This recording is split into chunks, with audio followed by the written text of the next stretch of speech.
Thanks for clicking. Canada-US trade negotiations are going to be even more difficult due to the US fiscal situation. This according to former Deputy Governor of the Bank of Canada, Paul Beaudry, in an interview with the Financial Post. And while we've talked before on this channel about how the worsening financial situation of the United States will inevitably lead to more money printing, looking at how the inflationary pressure stemming therefrom has led to higher borrowing costs for us here in Canada, Beaudry's comments point to another way in which the unsustainable fiscal path of the global hegemon is manifesting itself in a global trade war. I don't know, some country in Europe took a So what I want to do today is go over Beaudry's comments, taking a look at some of the supporting data, consult with some experts in the field to discuss why tariffs are just one part of a larger equation, and then go over some implications. The Bank of Canada is set to make its next policy rate announcement on Wednesday with a press conference held thereafter, and we'll obviously have an update out on both on this channel. Make sure you click like and subscribe if you want to get those updates, but for now, let's get into the former Deputy Governor.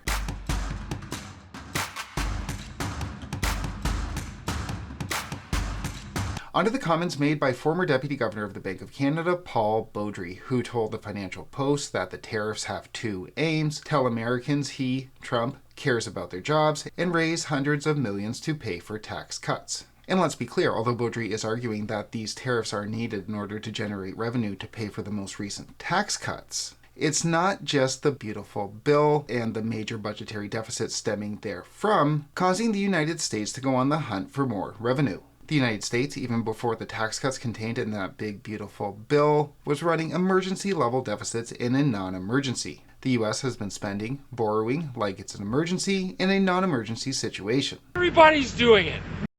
But regardless of where we were, this is where we are, and the U.S. is set to reach post-World War II debt levels by 2029, with even Trump's own Treasury Department projecting a debt-to-GDP ratio of 125 by 2030, with no clear end in sight. So obviously the U.S. has a major revenue and expenditure problem, one that isn't going to be easy to fix. Even with massive tariff revenue this year, total U.S. revenue is going to be around $5.2 trillion, all of which will be eaten up by the top 5 items in the budget: Social Security, Medicare, health, interest, and defense, none of which either party is going to be willing to cut back. And as such, since the goal is not so much national security as it is revenue, as a means of containing the ever-burgeoning U.S. structural debt obligations, negotiations with the United States in the future, says Beaudry, are going to be much harder. So, according to Beaudry, the revenue problem that the United States has is manifesting itself in these tariff propositions, meaning Canada needs to prepare for a tougher trade environment, as the revenue problem isn't going away.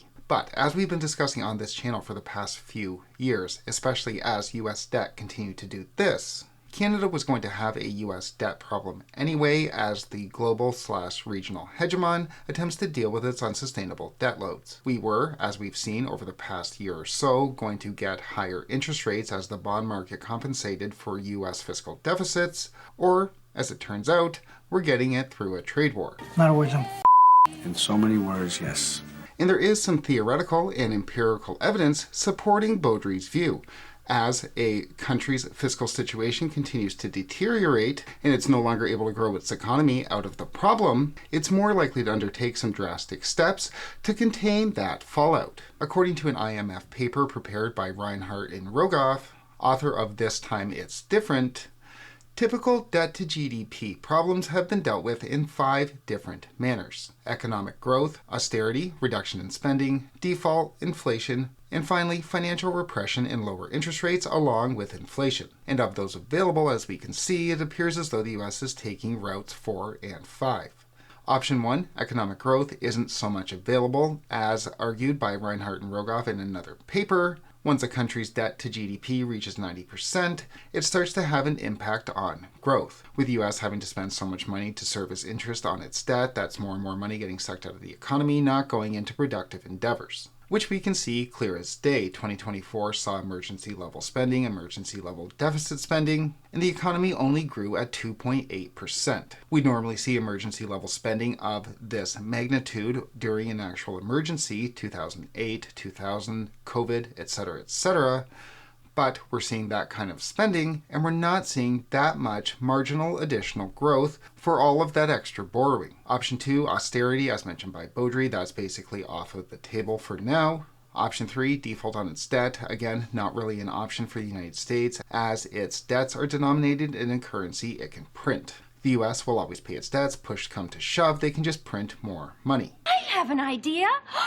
Which leads to options 4 and 5. Inflation, financial repression, lower interest rates, combined with inflation. Purposeful price increases from these tariffs, coupled with ongoing pressure against the Federal Reserve to cut interest rates. And this does appear to be a Federal Reserve that is getting more pliable to political pressure. U.S. inflation came in at 3% on Friday, the highest since January, yet the narrative is framing this as a win, giving the Federal Reserve more reasons to cut.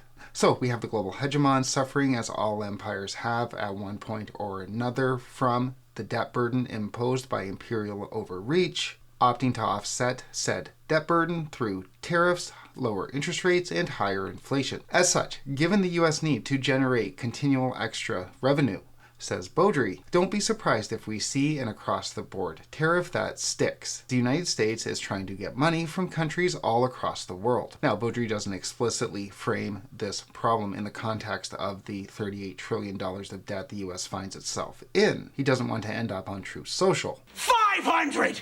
But he's pointing to a superpower on the hunt for cash and looking to tap its allies to get it. And I think if we frame Canada-U.S. trade relations in this context, through the lens of a superpower looking to generate revenue due to imperial overreach, then that will give us a much better idea as to where these trade negotiations are going, assuming they resume. And one final point on these lenses, as they do help us turn down some of the day-to-day noise to step back and look at the bigger picture.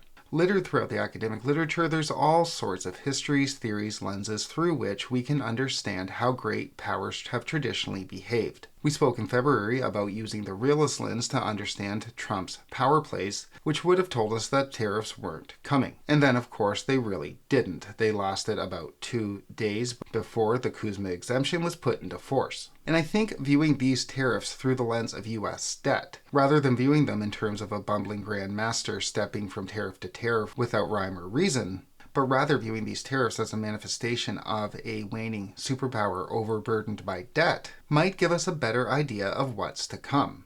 As Beaudry says, some very tough negotiations. And what this also tells us is that despite what the experts want to tell us, despite what the economists want to tell us about uncertainty with the United States being in the rearview mirror. Bit of weakness at the beginning of this year when economic uncertainty was sort of peaking, but that's in the rear view. It does not much look like it. The U.S. debt problem, as we saw today, isn't going away anytime soon. If anything, it's just set to continue to get worse as this all goes on. And if the tariffs are a function of that debt problem, then those tariffs probably aren't going away anytime soon either. As we've discussed on this channel for the past few years, we can't understand what's going to happen in the Canadian economy or the Canadian real estate market or from the Bank of Canada without looking at what's going on in the United States, which we'll obviously continue to do on this channel. Make sure you click like and subscribe if you want to get those updates, but for now, thanks so much for watching.